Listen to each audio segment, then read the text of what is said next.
ಹಾಗಾಗಿ ಯಾರು ನಿಮಗೆ ವಚನ ಕೊಡ್ತಾರೆ,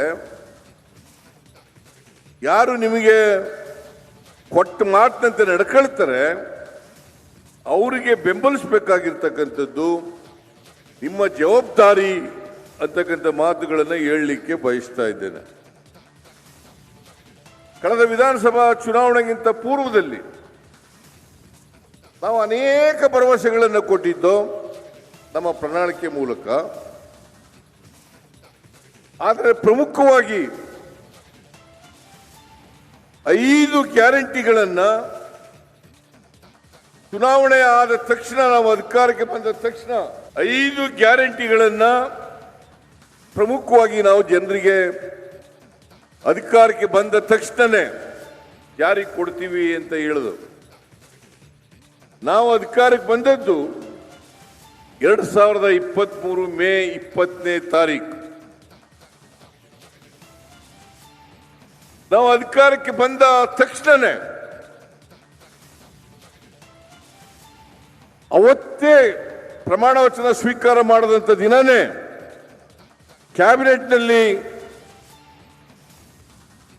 ಕೂತು ನಾವು 5 ಗ್ಯಾರಂಟಿಗಳನ್ನು ಜಾರಿ ಕೊಡ್ತೇವೆ ಅಂತಕ್ಕಂಥ ತೀರ್ಮಾನವನ್ನು ಮಾಡೋದು. ಮೇ 20ನೇ ತಾರೀಕು ನಾವು ಅಧಿಕಾರಕ್ಕೆ ಬಂದು ಜೂನ್ 11ನೇ ತಾರೀಕಿಗೆ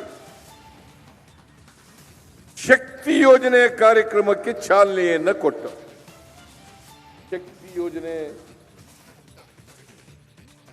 ಕಾರ್ಯಕ್ರಮಕ್ಕೆ ಚಾಲನೆಯನ್ನು ಕೊಟ್ಟು, ಅಂದ್ರೆ ಕರ್ನಾಟಕದಲ್ಲಿರ್ತಕ್ಕಂಥ 3.5 ಕೋಟಿ ಮಹಿಳೆಯರು, 3.5 ಕೋಟಿ ಮಹಿಳೆಯರು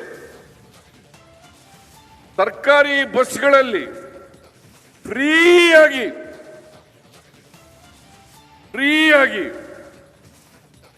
ಟಿಕೆಟ್ಗೆ ದುಡ್ಡು ಕೊಡದೇನೆ ಪ್ರಯಾಣ ಮಾಡಬಹುದು ಅಂತೇಳಿ ತೀರ್ಮಾನವನ್ನು ಮಾಡಿದೋ ಅವತ್ತೇ ಚಾಲನೆಗೆ ಕೊಟ್ಟವು. ಅದು ಇಡೀ ರಾಜ್ಯದಲ್ಲಿ ಪ್ರತಿದಿನ 50 ರಿಂದ 60 ಲಕ್ಷ ಮಹಿಳೆಯರು, 50 ರಿಂದ 60 ಲಕ್ಷ ಮಹಿಳೆಯರು